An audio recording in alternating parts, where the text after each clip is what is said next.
आप सबका स्वागत है।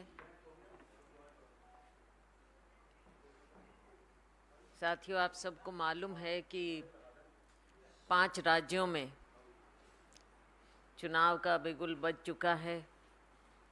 इलेक्शन कमीशन ने डेट्स भी दे दी हैं। अलग अलग राज्यों की तारीखें सामने आ गई हैं। छत्तीसगढ़ में 2 दिनों में पोलिंग होगी। जो दक्षिण का हिस्सा है, जिसमें बस्तर, कांकेर ये सब आता है, वो पहले चरण में 7 तारीख को, 7 नवंबर को वहाँ पर मतदान होगा और उसके बाद 17 तारीख को बाकी के हिस्से में, जो मोटे तौर पर बीच का और उत्तर का हिस्सा है छत्तीसगढ़ का, वहाँ पर मतदान होने जा रहा है। कांग्रेस पार्टी पूरी तरह से तैयार है। बल्कि अगर ये कहूँ कि पिछले 5 साल से हम तैयार हैं तो ये गलत नहीं होगा। आज हम लोगों के बीच में जा रहे हैं अपना नारा लेकर, भरोसा बरकरार, फिर से कांग्रेस सरकार। और ये हम इसलिए कह रहे हैं क्योंकि जो हमने कहा, राहुल गांधी जी ने जो छत्तीसगढ़ के लोगों को वायदा किया, वो हमारी सरकार ने पूरा किया। चाहे किसानों के लिए हो, चाहे हमारे आदिवासी क्षेत्र के लिए हो, चाहे हमारे जो भूमिहीन मजदूर हैं, गरीब हैं, उनके लिए न्याय की बात हो। हर तरह से हमने जो कहा वो करके दिखाया। ये एक फ़र्क भारतीय जनता पार्टी और कांग्रेस में है कि कांग्रेस पार्टी ने कभी झूठ की राजनीति नहीं की। राहुल गांधी जी जो कहते हैं वो हमारी पार्टी करती। माननीय प्रधानमंत्री जी जुमलेबाजी के अलावा कुछ नहीं देते हैं। आप याद कर लीजिए 15 लाख की बात। और आज के दिन भी छत्तीसगढ़ में जब माननीय प्रधानमंत्री जी गए, बस्तर इलाके में गए, नगर नार की बात आई, तो उनसे पूछा गया, वहाँ के लोगों ने उनसे वायदा मांगा कि आप बताइए कि स्टील प्लांट का निजीकरण नहीं होगा। लेकिन उन्होंने ऐसा कोई वायदा नहीं किया। असलियत सामने है। कहना कुछ होता है, चुनाव के समय बड़े बड़े वायदे किए जाते हैं, लेकिन बाद में सब चीज़ों को, सब बातों को भूल जाते हैं। साथियों, हम अपने काम के दम पर ये कहते हैं कि फिर से ना केवल हमारी सरकार बनेगी, बल्कि प्रचंड बहुमत से बनेगी। पिछली बार हमारे 68 विधायक जीते, उसके बाद उपचुनावों में 3 और हमारे विधायक बने। आने वाले समय में इस चुनाव में हम 75 का आंकड़ा पार करेंगे। कोई भी वर्ग हो, चाहे हमारा किसान है, मजदूर है, गरीब है, शहरी है, ग्रामीण क्षेत्र है, हर एक नागरिक को हमने अपने विकास का हिस्सा बनाया है। हर एक को लगा है कि राज्य सरकार ने उसके लिए कुछ ना कुछ करके दिया है, करके दिखाया है। साथियों, चाहे धान की खरीद की बात करें, 1 नवंबर से जो धान की खरीद होगी वो पहले से ज़्यादा 15 क्विंटल से ज़्यादा 20 क्विंटल प्रति एकड़ सरकार करेगी। ये वो बात है जो हमने करके दिखाई। हमारे आंगनवाड़ी बहनों का भत्ता बढ़ाकर 10,000 किया गया है। कर्मचारियों के लिए काम हुआ है। हमारे आदिवासी क्षेत्र में वन उपज के लिए 67 वन उपज हम MSP पर खरीद रहे हैं और देश का सबसे बड़ा हिस्सा 65% वन उपज का छत्तीसगढ़ से किया जा रहा है। किसी वर्ग को छोड़ा नहीं। आवास की बात करें, 2011 के बाद इस सरकार ने कोई आंकड़े नहीं दिए हैं और आप ये समझ सकते हैं कि 2011 से अब 2023 हो गया है, पिछली जनगणना हुई नहीं। जो ज़रूरतमंद लोग हैं उन्हें अपने अधिकार से वंचित रखा गया है, या सरकार को जो उनकी सहायता करनी थी वो आंकड़े सामने ना लाकर न जाने कितने अनगिनत लोग हैं जिनको सरकारी स्कीमों से फ़ायदा नहीं हो पा रहा है। इसे देखते हुए छत्तीसगढ़ में हमारी सरकार ने भूपेश बघेल जी के नेतृत्व में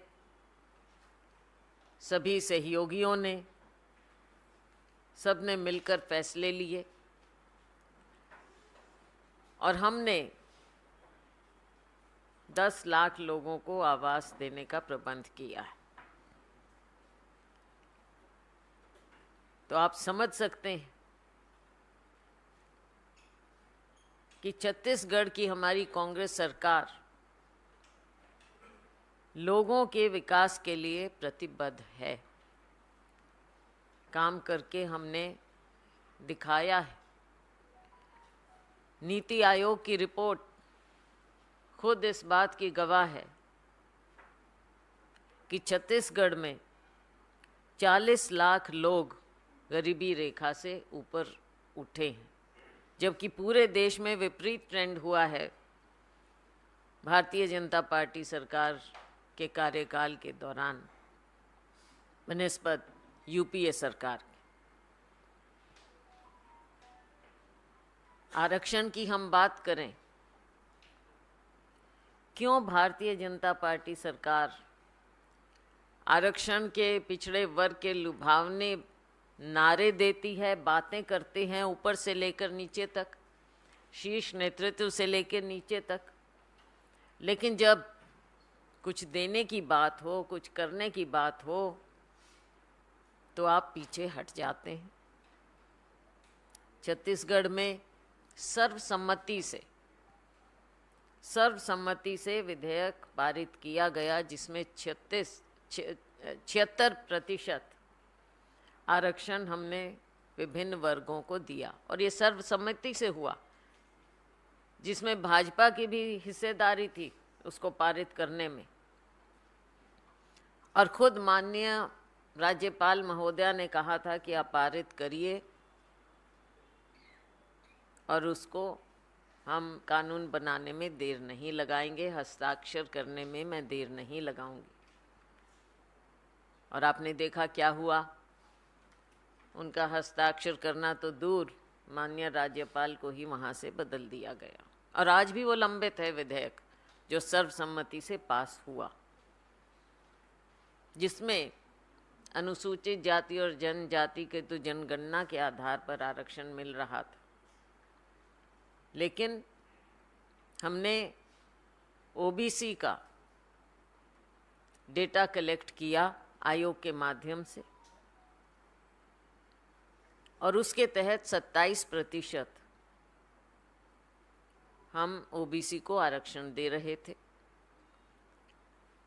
32% अनुसूचित जनजाति को, 13% अनुसूचित जाति को और 4%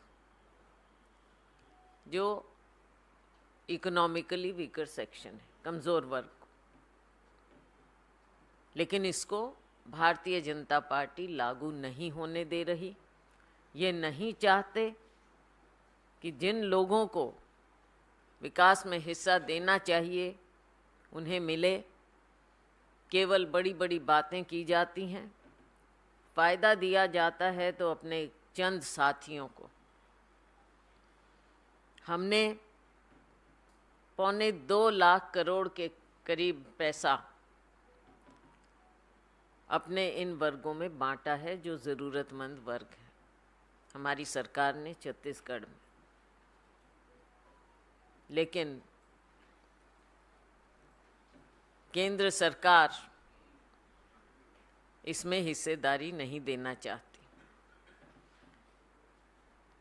धान की भी अगर हम बात करें तो जाकर वहाँ पर, अब आप मीडिया के लोग हैं, आप सब समझते हैं, जब शीर्ष नेतृत्व कुछ बात करता है तो उस पर विश्वास करना चाहिए, क्योंकि उम्मीद करते हैं हम कि वो तो सच ही बोलेंगे। परंतु वहाँ जाकर खुद माननीय प्रधानमंत्री जी अगर ये कहें कि केंद्र सरकार कर रही है खरीद, तो एक ही सवाल है कि फिर इतने पैसे 2640 रुपया अगर आप खरीद के दे रहे हैं तो फिर गुजरात में क्यों नहीं, उत्तर प्रदेश में क्यों नहीं, वहाँ पर क्यों 1100 रुपया? इस तरह से जब लोगों को बरगलाने की बात करते हैं तो लोगों का विश्वास उठता है, भरोसा उठता है। और यही कारण है कि छत्तीसगढ़ के लोगों को हम पर भरोसा है और हमें छत्तीसगढ़ के लोगों पर भरोसा है। आने वाला समय बताएगा। शीघ्र ही हम अपने उम्मीदवारों की सूची जारी करेंगे। हमारी प्रक्रिया एक सिस्टम से, एक हिसाब से होती है। पीईसी की बैठक, स्क्रीनिंग कमेटी की बैठक, उसके बाद सेंट्रल इलेक्शन कमेटी की बैठक, लगातार हमारी इन कमेटियों की बैठकें हो रही हैं। कल भी हुई और अब अगले 2-4 दिनों में हम अपनी लिस्ट निकालेंगे। बहुत बहुत धन्यवाद। जी हैं? केवल इस इशू, कौन सा इशू? छत्तीसगढ़, सिर्फ छत्तीसगढ़ से संबंधित सवाल होना चाहिए, उसके अलग कोई सवाल नहीं। राहुल गांधी पे कोई सवाल नहीं लेंगे, बाद में देखेंगे। तो मैं अभी तो ये इस इशू से संबंधित है जो आप जिस पे संबोधित करें। मैं भारतीय जनता पार्टी की लिस्ट राजस्थान के लिए, मध्य प्रदेश के लिए आ गई और काफी पहले आ गई। मुझे याद है कि जब मीटिंग्स कर रहे थे राहुल गांधी, तब उन्होंने कहा था कि सितंबर के पहले हफ्ते में हम विधानसभा की। तो क्या वजह है कि आपकी पार्टी किसी भी राज्य में एक भी नाम अब तक फाइनल नहीं कर पाई और नहीं उसे सार्वजनिक कर पाई? पहला सवाल। दूसरा सवाल मैं एक छोटा सा है, बाद में उत्तर दे दीजिएगा। सवाल यह है कि राहुल गांधी ने कल अपने भाषण में कहा था कि प्रधानमंत्री से कोई सवाल पूछो तो कभी पाकिस्तान की बात करेंगे, कभी अफगानिस्तान की बात करेंगे, कभी साउथ इंडिया की बात करेंगे। उस पर बीजेपी कह रही है कि राहुल गांधी एविल हैं, डाफ्ट हैं। देखिए, पहले मैं दूसरे का जवाब दे दूं।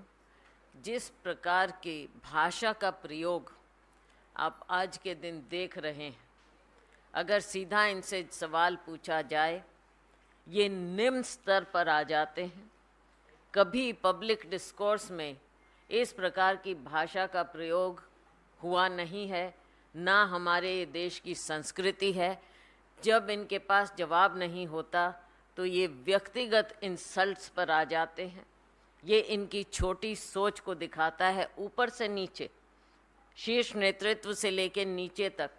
चाहे आपके मीडिया में हम देखें या बाहर देखें, जिस प्रकार की भाषा का ये प्रयोग करते हैं, ये भूल जाते हैं कि देश ने इनके ऊपर कोई जिम्मेवारी दी है और ये उस जिम्मेवारी को, हमारी भारत की संस्कृति को निभाना नहीं जानते हैं।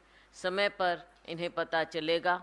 और राहुल गांधी जी जिस प्रकार से उन्होंने यात्रा की, भारत जोड़ो यात्रा, देश भर को जोड़ा, ये बता दें इनके कोई नेता हैं जो ज़मीन पर उतरकर हमारे आम नागरिक के साथ, उनके साथ बैठकर उनके दुख दर्द को सुनते हैं। और आम नागरिक की भी बात भूल जाइए, आप मुझे ये बता दीजिए कि क्या प्रेस के सामने ये कभी आए हैं? क्या आपके किसी सवाल का जवाब इन्हें मिला है, आपको मिला है? क्या माननीय प्रधानमंत्री जी कभी आपसे रूबरू हुए हैं? क्या कारण है? ये एक लोकतांत्रिक देश है और लोकतांत्रिक देश में प्रेस का एक बहुत अहम रोल होता है, मीडिया का अहम रोल होता है। और ये आपको दिन प्रतिदिन महसूस हो रहा होगा कि प्रेस की, मीडिया की इस देश में इन्हें कोई ज़रूरत नहीं महसूस होती। रही बात पहली, जो आपने लिस्टों की बात कही, मैं छत्तीसगढ़ के संदर्भ में जवाब दे सकती हूँ आपको कि हमारे स्थानीय नेताओं ने ही, और हम सब को महसूस हुआ कि हम अभी अपना कार्य करते रहें और लिस्ट हम ले आएंगे, हमें मालूम है, हम स्थिति भी देख रहे, तो उसके हिसाब से हमारे ही एडवाइस पर ये फैसला लिया गया कि हम इसको समय देखते हम करेंगे। हेलो, अच्छा माइक है, आप फिर ले लीजिए। हाँ जी मैम, मेरा सवाल ये है कि कहते हैं कि छत्तीसगढ़ धान का कटोरा है और छत्तीसगढ़ की जो सत्ता की चाबी है वो धान के माध्यम से ही निकलती है। पिछली सरकारें आई, धान खरीदी को लेकर वादा करके ही वो सत्ता में आई। आपने कहा कि धान खरीदी सबसे ज़्यादा छत्तीसगढ़ के भीतर किया जा रहा है, 2640 रुपये प्रति कुंटल दिया जा रहा है। आने वाले वक्त में क्या ये ऐलान आप लोग और ज़्यादा बढ़ाने वाले हैं? और भारतीय जनता पार्टी कह रही है कि धान खरीदी नहीं है बल्कि ये छलावा है किसानों के साथ, क्या कहेंगी? क्या पहले ये बताएं छलावा किस तरह से है?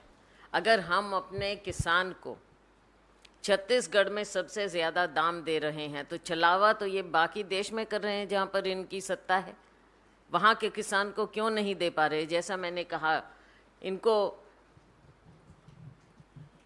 गुजरात है, नहीं मैं ढूंढ रही हूँ इनकी सरकारें कहाँ हैं अब पूरे देश में, यूपी है, जहाँ भी इनकी सरकार है, वहाँ पर क्या इन्होंने वहाँ के किसान के साथ छलावा नहीं किया? क्या वहाँ के किसान को ये जवाब दे पाएंगे कि छत्तीसगढ़ में किसान को इतना दाम क्यों मिल रहा है और वहाँ पर इतना कम क्यों मिल रहा है? तो छलावा तो ये कर रहे हैं इन राज्यों के किसानों के साथ। और हमने अभी पहले 15 क्विंटल प्रति एकड़ हम खरीद कर रहे थे, 1 नवंबर से हम 20 क्विंटल प्रति एकड़ करेंगे। मेरा ये सवाल है कि 2 चरणों में मतदान होना है छत्तीसगढ़ में, तो आपकी लिस्ट क्या एक साथ सभी उम्मीदवारों के नाम का चयन होगा या आप भी चरण वाइज उसमें नाम का अनाउंस करेंगे? दूसरा ये कि जिस तरीके से छत्तीसगढ़ में चुनावी मुकाबला और जो आरोप प्रत्यारोप की राजनीति हम देख रहे हैं, जिस तरीके से छत्तीसगढ़ में सीएम फेस को लेकर भूपेश बघेली कमान संभालेंगे आगे, या फिर इसके लिए भी अभी सस्पेंस बना रहेगा? नहीं, इसको आप जिस तरह से पेश कर रहे हैं ऐसी स्थिति नहीं है। और आप कांग्रेस पार्टी को जानते हैं, हमारा एक सिस्टम रहा है हमेशा से, जब हमारी सत्ता होती है तो इलेक्शन को लीड जो 5 साल सत्ता में रहे होते हैं वो लीड करते हैं। तो आज के दिन वो हमारे मुख्यमंत्री हैं, वो लीड कर रहे हैं। और जैसा हमेशा हर जगह होता है, चुनाव के बाद हाईकमांड फैसला करता है। शैलजा जी, अभी आपने कहा था कि छत्तीसगढ़ में माहौल कांग्रेस के पक्ष में है। उम्मीदवारों की बात जो आपने कही, अब ये देखा जाएगा कि सेंट्रल इलेक्शन कमेटी हमारी लिस्ट कब कैसे निकालती। शैलजा जी, अभी आपने कहा था कि छत्तीसगढ़ में सरकार फिर से बनेगी, पिछली बार 68 जीते थे, इस बार 75 जीतेंगे। तो अगर इतनी ही अच्छी पोजीशन कांग्रेस की है तो फिर ये क्यों चर्चा चल रही लगातार कि भाई 20 के आसपास विधायकों के टिकट कटेंगे? दूसरी तो क्या वजह है कि अगर सरकार ने काम बहुत अच्छे किए हैं, सरकार के पक्ष में माहौल है, तो फिर सिटिंग विधायकों के टिकट काट इतने बड़ी संख्या में क्या लॉजिक है? सरकार ने अपनी नीतियों से लोगों के बीच में काम किया है और उनका भरोसा जीता है हमने, और निसंदेह हमारी सरकार बनेगी और जैसा मैंने कहा पिछली बार से ज़्यादा अच्छे बहुमत से जीतेंगे, क्योंकि हमने काम करके दिखाया है। रही बात टिकटों की और इंडिविजुअल कैंडिडेट्स की, वो तो हर कैंडिडेट का परफॉर्मेंस देखा जाता है, नीचे हम लोगों की आवाज़ सुनते हैं और उसी बात पर आकलन किया जाता है, हर सीट को देखकर फिर उसका फैसला किया जाता है। मैम जातीय जनगणना को लेकर प्रियंका गांधी ने छत्तीसगढ़ में कहा था कि हम कराएंगे, राहुल गांधी भी ऐसा ही कह रहे हैं कि हम लोग सरकार में आएंगे तो कराएंगे अलग अलग राज्यों में। लेकिन मध्य प्रदेश के प्रदेश अध्यक्ष हैं भाजपा के वीडी शर्मा आरोप लगाते हैं कि कांग्रेस के डीएनए में कांग्रेस में डीएनए अंग्रेजों का है, वो फूट डालो राज करते हैं, फूट डालो और राज करो। इसी तरह से वहाँ के गृह मंत्री कहते हैं कि राहुल गांधी हिंदुओं को बांट रहे हैं। बात हिंदुओं की नहीं है, इस देश में हिंदू रहे, हिंदू हैं, हिंदू रहेंगे, तो उसमें तो कोई बात है नहीं बांटने की। लेकिन ये बात ज़रूर है कि इन लोगों ने हमेशा हिंदुओं को ही नहीं, देश को बांटने की बात की है, समाज को बांटने की बात की है। हम ये कहते हैं कि जो समाज में वंचित वर्ग है, जिसको विकास का हिस्सा मिलना चाहिए, जो डिज़र्विंग लोग हैं, उन तक फ़ायदा पहुँचे, और फ़ायदा तब तक नहीं पहुँचेगा जब तक हमारे पास आंकड़े नहीं हो। ये बेसिक बात है, और ये चाहे प्लानिंग कमीशन है, चाहे कोई कोर्ट है, जहाँ भी हम जब जाते हैं वो कहते हैं पहले आंकड़े लेकर आइए, और ये सरकार आंकड़े लाना नहीं चाहती। हमने जनगणना की 2011 में, इनको वो पब्लिश करनी चाहिए थी, आज तक वो निकाली नहीं है इन्होंने, अगली जनगणना की नहीं। आगे की बात कब क्या होगी, क्या इन पर आप भरोसा कर सकते हैं? आंकड़ों को छिपाना ही इनका काम है। हर तरह से इन्होंने आंकड़े छिपाए हैं, चाहे कोरोना का समय था तब आंकड़े छिपाए, अब इनकी कोशिश है कि इनका एजेंडा बिखर जाएगा अगर असलियत सामने आ जाएगी। तो हम ये चाहते हैं, हमारी दो बातें हैं कि एक तो असली आंकड़े आने चाहिए, इसके लिए हमारी वर्किंग कमेटी का रेजोल्यूशन भी आपने देखा, कार्य समिति ने प्रस्ताव पारित किया है, और हमने छत्तीसगढ़ में भी कहा है कि जनगणना होगी और हम वो आंकड़े सामने लाएंगे ताकि लोगों को असलियत पता तो चले। आज के दिन आप ढक रहे हैं, कभी हिंदू की बात करते हैं, कभी कुछ बात करते हैं, लेकिन आप उन वर्गों की बात नहीं करते जिन वर्गों को आज के दिन ज़रूरत है, हैंड होल्डिंग की ज़रूरत है, या किसी भी प्रकार से डेटा सामने आना चाहिए। वोट तो ज़रूर जाकर मांगते हैं कि मैं फलाने वर्ग का हूँ तो इसलिए मेरे साथ ये किया जा रहा है, मैं फलाने वर्ग का हूँ तो ये होना चाहिए। उस समय तो आपको ये नहीं लगता कि आप बांट रहे हैं समाज को, तब क्यों अपने वर्ग की बात करते हैं आप? तब विक्टिम कार्ड प्ले करते हैं। और जो असली हैं, जिन्हें वंचित रखा गया है या सिस्टम जिस तरह से बना है, उनके जब आंकड़े सामने आएंगे तो बल्कि इसकी तो सपोर्ट करनी चाहिए भारतीय जनता पार्टी ने कि हम पहले करें। कांग्रेस पार्टी को क्यों कहना पड़ा जब असलियत सामने आई? और पिछले 9 सालों में आपने देखा कि इन्होंने जो आंकड़े आने चाहिए थी उनको दबाए रखा। तो ये असली नागरिक को, जिसको ज़रूरत है, उसको वंचित रखना चाहते हैं और धर्म के नाम पर या दूसरी बातों पर राजनीति करना चाहते हैं। नमस्कार। और देश को बांटना चाहते हैं।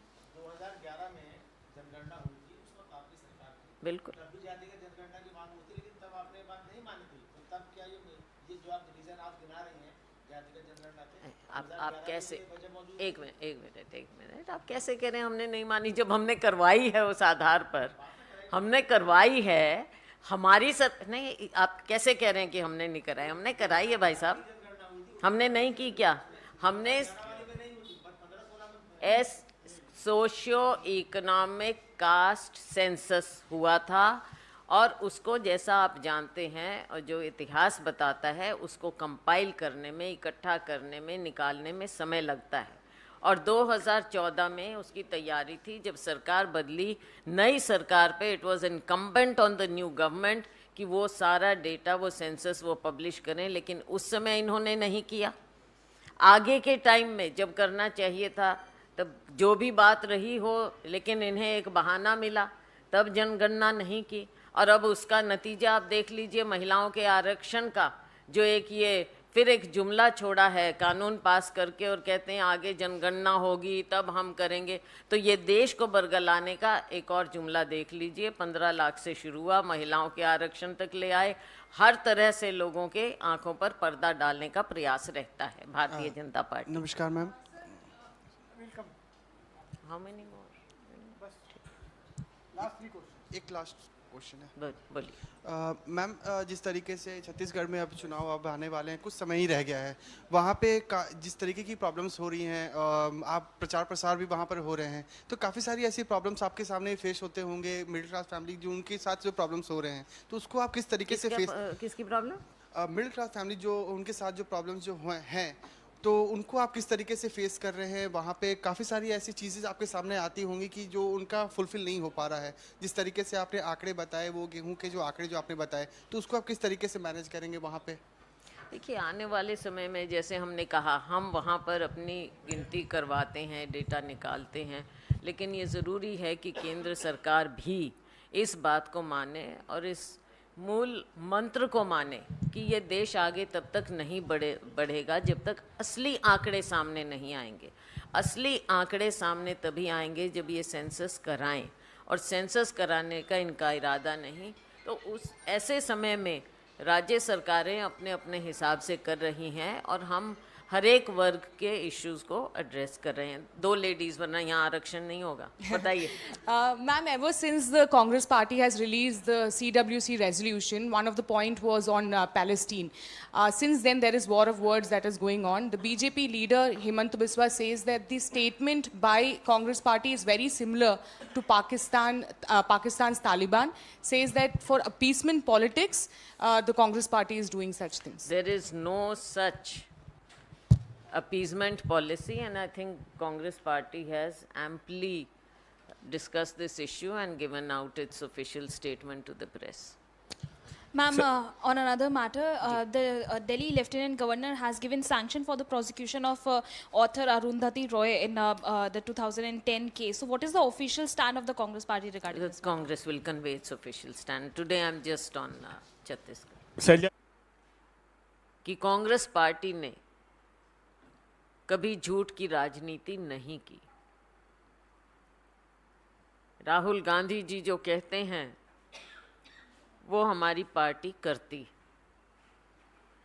माननीय प्रधानमंत्री जी जुमलेबाजी के अलावा कुछ नहीं देते हैं। आप याद कर लीजिए 15 लाख की बात, और आज के दिन भी छत्तीसगढ़ में जब माननीय प्रधानमंत्री जी गए, बस्तर इलाके में गए, नगर नार की बात आई, तो उनसे पूछा गया, वहाँ के लोगों ने उनसे वायदा मांगा कि आप बताइए कि स्टील प्लांट का निजीकरण नहीं होगा, लेकिन उन्होंने ऐसा कोई वायदा नहीं किया। असलियत सामने है। कहना कुछ होता है, चुनाव के समय बड़े बड़े वायदे किए जाते हैं, लेकिन बाद में सब चीज़ों को, सब बातों को भूल जाते हैं। साथियों, हम अपने काम के दम पर ये कहते हैं कि फिर से ना केवल हमारी सरकार बनेगी, बल्कि प्रचंड बहुमत से बनेगी।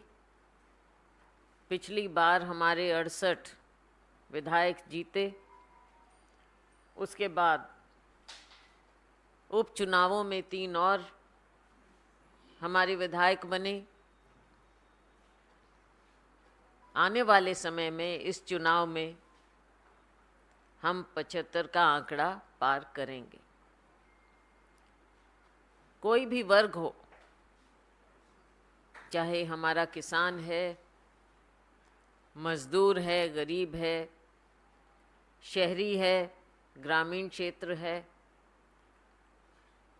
हर एक नागरिक को हमने अपने विकास का हिस्सा बनाया है। हर एक को लगा है कि राज्य सरकार ने उसके लिए कुछ ना कुछ करके दिया है, करके दिखाया है। साथियों, चाहे धान की खरीद की बात करें, 1 नवंबर से जो धान की खरीद होगी वो पहले से ज़्यादा 15 क्विंटल से ज़्यादा 20 क्विंटल प्रति एकड़ सरकार करेगी। ये वो बात है जो हमने करके दिखाई है। हमारे आंगनवाड़ी बहनों का भत्ता बढ़ाकर 10,000 किया गया है। कर्मचारियों के लिए काम हुआ है। हमारे आदिवासी क्षेत्र में वन उपज के लिए 67 वन उपज हम MSP पर खरीद रहे हैं और देश का सबसे बड़ा हिस्सा 65% वन उपज का छत्तीसगढ़ से किया जा रहा है। किसी वर्ग को छोड़ा नहीं। आवास की बात करें, 2011 के बाद इस सरकार ने कोई आंकड़े नहीं दिए हैं और आप ये समझ सकते हैं कि 2011 से अब 2023 हो गया है, पिछली जनगणना हुई नहीं। जो ज़रूरतमंद लोग हैं उन्हें अपने अधिकार से वंचित रखा गया है, या सरकार को जो उनकी सहायता करनी थी वो आंकड़े सामने ना लाकर न जाने कितने अनगिनत लोग हैं जिनको सरकारी स्कीमों से फ़ायदा नहीं हो पा रहा है। इसे देखते हुए छत्तीसगढ़ में हमारी सरकार ने भूपेश बघेल जी के नेतृत्व में सभी सहयोगियों ने सबने मिलकर फैसले लिए और हमने 10 लाख लोगों को आवास देने का प्रबंध किया है। तो आप समझ सकते हैं कि छत्तीसगढ़ की हमारी कांग्रेस सरकार लोगों के विकास के लिए प्रतिबद्ध है। काम करके हमने दिखाया है। नीति आयोग की रिपोर्ट खुद इस बात की गवाह है कि छत्तीसगढ़ में 40 लाख लोग गरीबी रेखा से ऊपर उठे हैं, जबकि पूरे देश में विपरीत ट्रेंड हुआ है भारतीय जनता पार्टी सरकार के कार्यकाल के दौरान बनिस्बत यूपीए सरकार के। आरक्षण की हम बात करें, क्यों भारतीय जनता पार्टी सरकार आरक्षण के पिछड़े वर्ग के लुभावने नारे देती है, बातें करते हैं ऊपर से लेकर नीचे तक, शीर्ष नेतृत्व से लेकर नीचे तक, लेकिन जब कुछ देने की बात हो, कुछ करने की बात हो तो आप पीछे हट जाते हैं। छत्तीसगढ़ में सर्वसम्मति से विधेयक पारित किया गया जिसमें 76% आरक्षण हमने विभिन्न वर्गों को दिया और ये सर्वसम्मति से हुआ, जिसमें भाजपा की भी हिस्सेदारी थी उसको पारित करने में। और खुद माननीय राज्यपाल महोदया ने कहा था कि आप पारित करिए और उसको हम कानून बनाने में देर नहीं लगाएंगे, हस्ताक्षर करने में मैं देर नहीं लगाऊंगी। और आपने देखा क्या हुआ, उनका हस्ताक्षर करना तो दूर, माननीय राज्यपाल को ही वहाँ से बदल दिया गया और आज भी वो लंबित है विधेयक जो सर्वसम्मति से पास हुआ। जिसमें अनुसूचित जाति और जनजाति के तो जनगणना के आधार पर आरक्षण मिल रहा था, लेकिन हमने ओबीसी का डेटा कलेक्ट किया आयोग के माध्यम से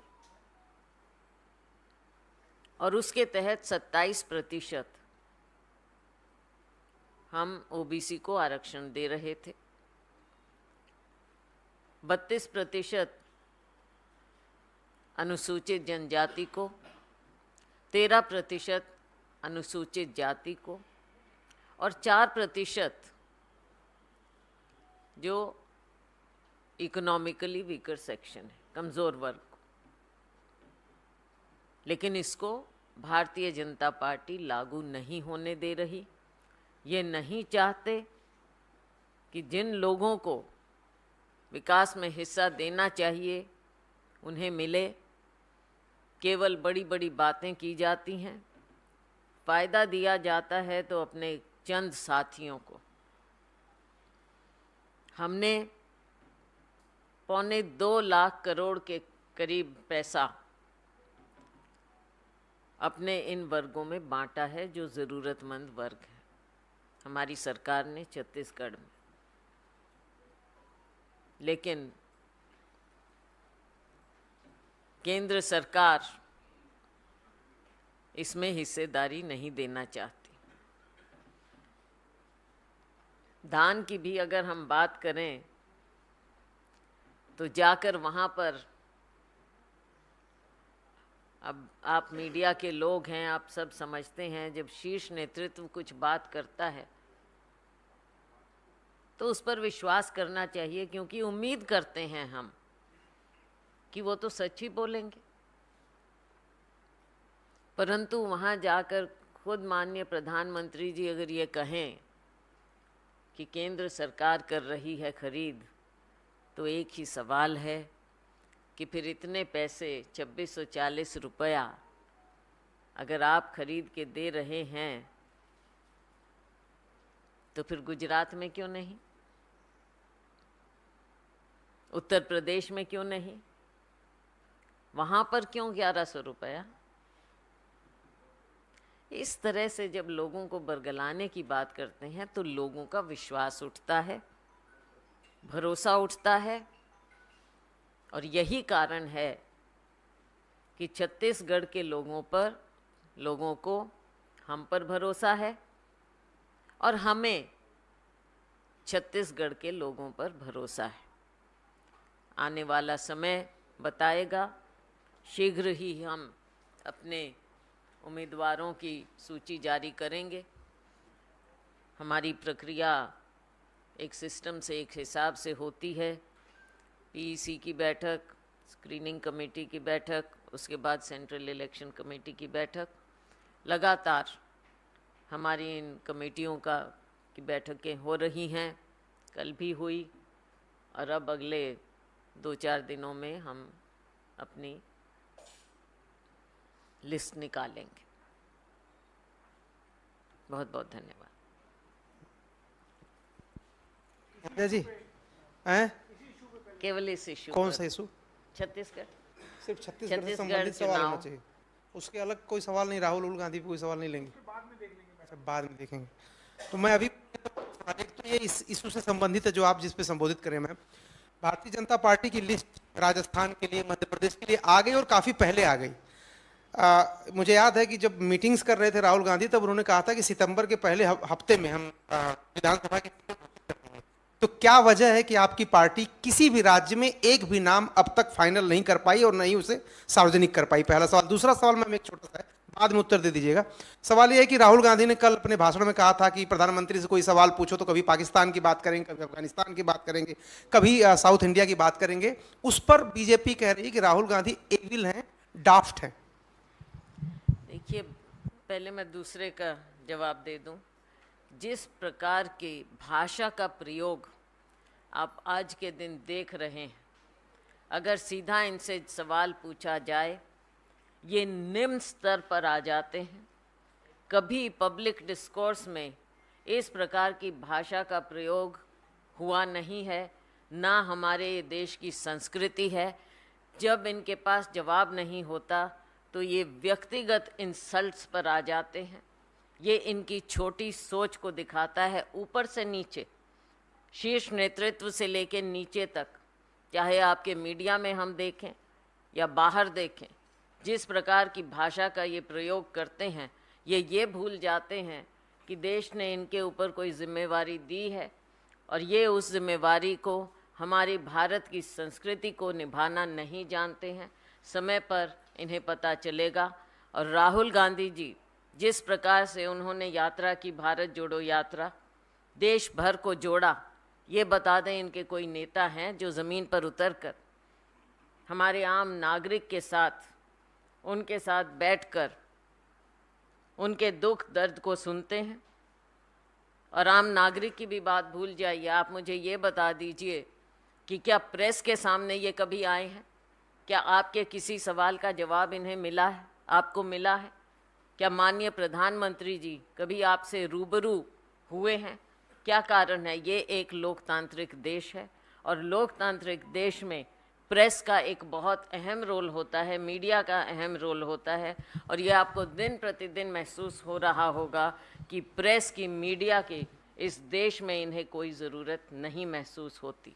रही बात पहली, जो आपने लिस्टों की बात कही, मैं छत्तीसगढ़ के संदर्भ में जवाब दे सकती हूँ आपको कि हमारे स्थानीय नेताओं ने ही, और हम सब को महसूस हुआ कि हम अभी अपना कार्य करते रहें और लिस्ट हम ले आएंगे, हमें मालूम है, हम स्थिति भी देख रहे, तो उसके हिसाब से हमारे ही एडवाइस पर ये फैसला लिया गया कि हम इसको समय देखते हम करेंगे। हेलो, अच्छा माइक है, आप फिर ले लीजिए। हाँ जी मैम, मेरा सवाल ये है कि कहते हैं कि छत्तीसगढ़ धान का कटोरा है और छत्तीसगढ़ की जो सत्ता की चाबी है वो धान के माध्यम से ही निकलती है। पिछली सरकारें आई, धान खरीदी को लेकर वादा करके ही वो सत्ता में आई। आपने कहा कि धान खरीदी सबसे ज़्यादा छत्तीसगढ़ के भीतर किया जा रहा है, 2640 रुपये प्रति कुंटल दिया जा रहा है। आने वाले वक्त में क्या ये ऐलान आप लोग और ज़्यादा बढ़ाने वाले हैं? और भारतीय जनता पार्टी कह रही है कि धान खरीदी नहीं है बल्कि ये छलावा है किसानों के साथ, क्या कहेंगी? क्या पहले ये बताएं छलावा किस तरह से है? अगर हम अपने किसान को छत्तीसगढ़ में सबसे ज़्यादा दाम दे रहे हैं तो छलावा तो ये बाकी देश में कर रहे हैं जहाँ पर इनकी सत्ता है, वहाँ के किसान को क्यों नहीं दे पा रहे? जैसा मैंने कहा, इनको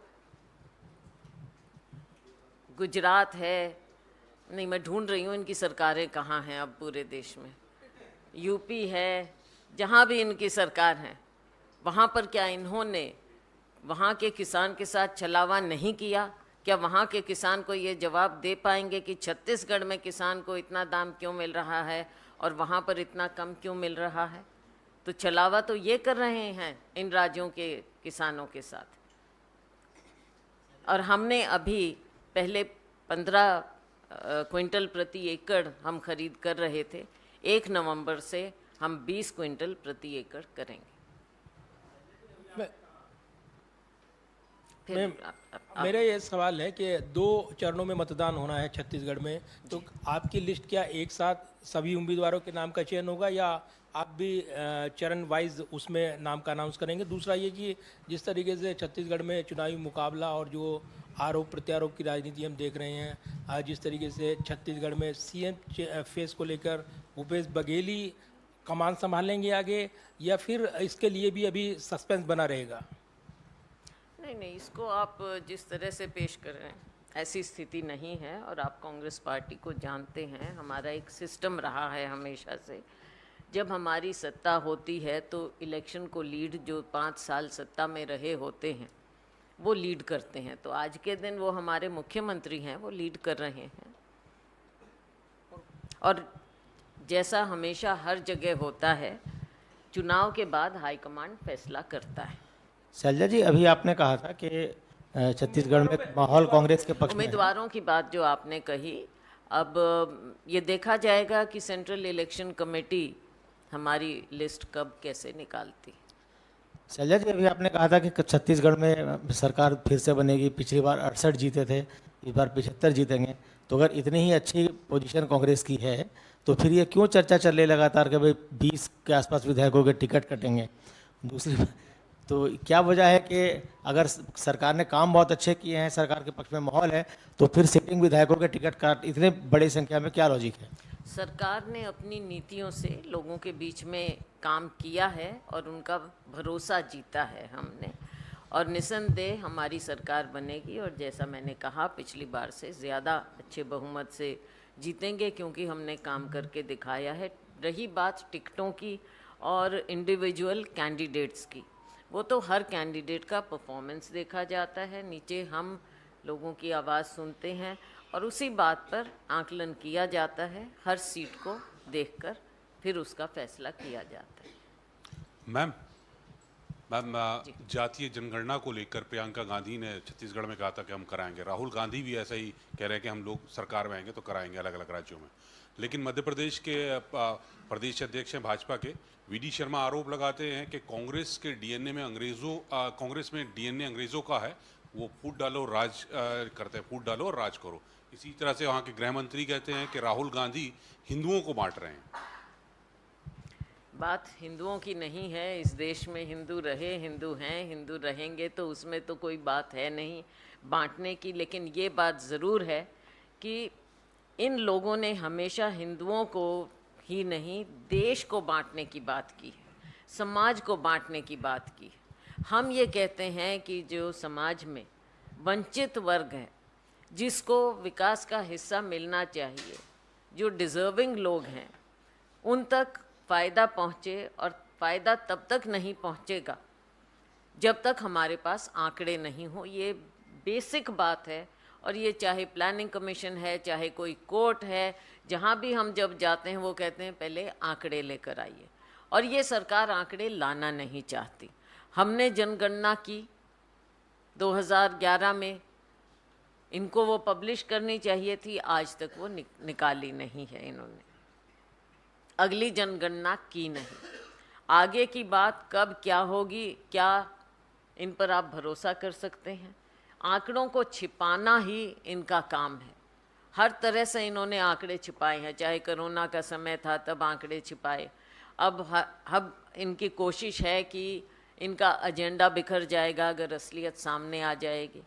तो हम ये चाहते हैं, हमारी दो बातें हैं कि एक तो असली आंकड़े आने चाहिए, इसके लिए हमारी वर्किंग कमेटी का रेजोल्यूशन भी आपने देखा, कार्य समिति ने प्रस्ताव पारित किया है, और हमने छत्तीसगढ़ में भी कहा है कि जनगणना होगी और हम वो आंकड़े सामने लाएंगे ताकि लोगों को असलियत पता तो चले। आज के दिन आप ढक रहे हैं, कभी हिंदू की बात करते हैं, कभी कुछ बात करते हैं, लेकिन आप उन वर्गों की बात नहीं करते जिन वर्गों को आज के दिन ज़रूरत है, हैंड होल्डिंग की ज़रूरत है, या किसी भी प्रकार से डेटा सामने आना चाहिए। वोट तो ज़रूर जाकर मांगते हैं कि मैं फलाने वर्ग का हूँ तो इसलिए मेरे साथ ये किया जा रहा है, मैं फलाने वर्ग का हूँ तो ये होना चाहिए।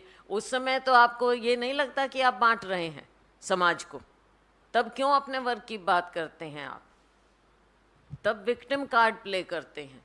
और जो असली हैं, जिन्हें वंचित रखा गया है या सिस्टम जिस तरह से बना है, उनके जब आंकड़े सामने आएंगे तो बल्कि इसकी तो सपोर्ट करनी चाहिए भारतीय जनता पार्टी ने कि हम पहले करें। कांग्रेस पार्टी को क्यों कहना पड़ा जब असलियत सामने आई? और पिछले 9 सालों में आपने देखा कि इन्होंने जो आंकड़े आने चाहिए थी उनको दबाए रखा। तो ये असली नागरिक को, जिसको ज़रूरत है, उसको वंचित रखना चाहते हैं और धर्म के नाम पर या दूसरी बातों पर राजनीति करना चाहते हैं। नमस्कार। और देश को बांटना चाहते हैं। 2011 में जनगणना हुई थी, उस वक्त आपकी सरकार थी। बिल्कुल। तब भी जातिगत जनगणना की मांग होती, लेकिन तब आपने बात नहीं मानी थी। तो तब क्या ये जो आप रीजन आप गिना रही हैं जातिगत जनगणना के, आप कैसे, एक मिनट आप कैसे कह रहे हैं हमने नहीं मानी? जब हमने करवाई है उस आधार पर, हमने करवाई है हमारी नहीं, आप कैसे कह रहे हैं कि हमने नहीं कराई? हमने कराई है भाई साहब।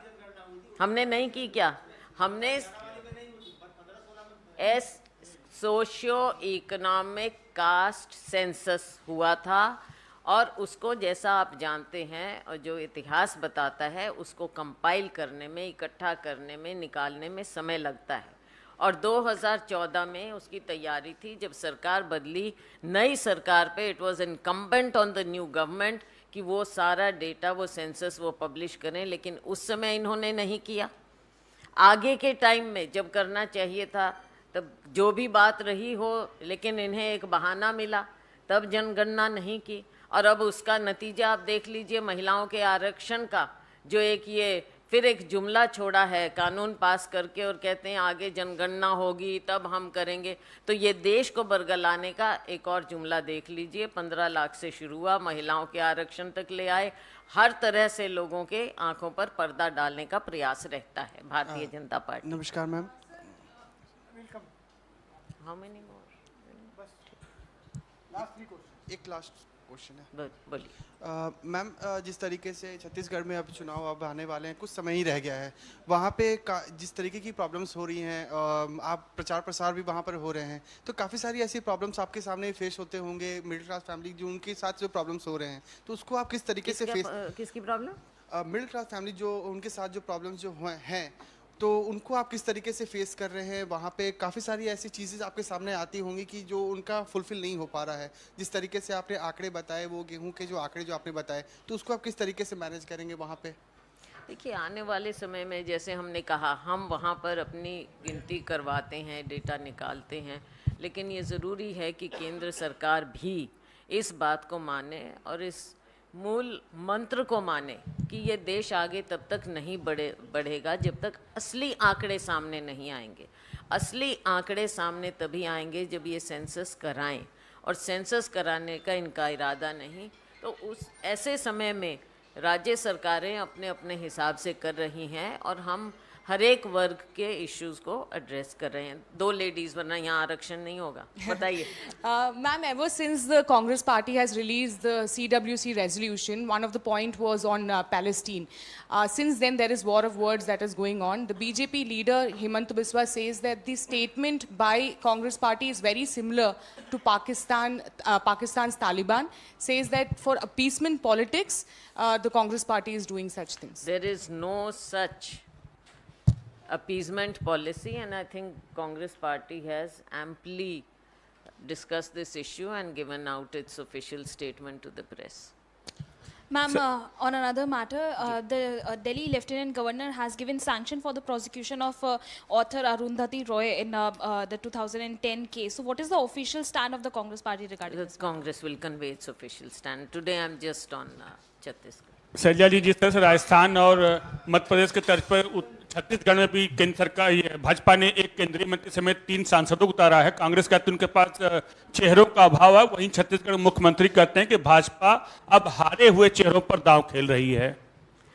भारतीय जनता पार्टी 15 साल के कुशासन के बाद हार चुकी है, लोगों का विश्वास खो चुकी है। अब वो किसी तरह से कोई भी हथकंडे अपनाने का प्रयास कर रहे हैं। ऐसा लगता है कि उनके पास राज्य में कोई नेताओं की शायद कमी है, इसलिए इस तरह की बात कर रहे हैं कि केंद्र से ले जाकर वहाँ पर लड़वाना चाहते हैं। कांग्रेस पार्टी पूरे विश्वास के साथ, भरोसे के साथ अगली सरकार बनाएगी।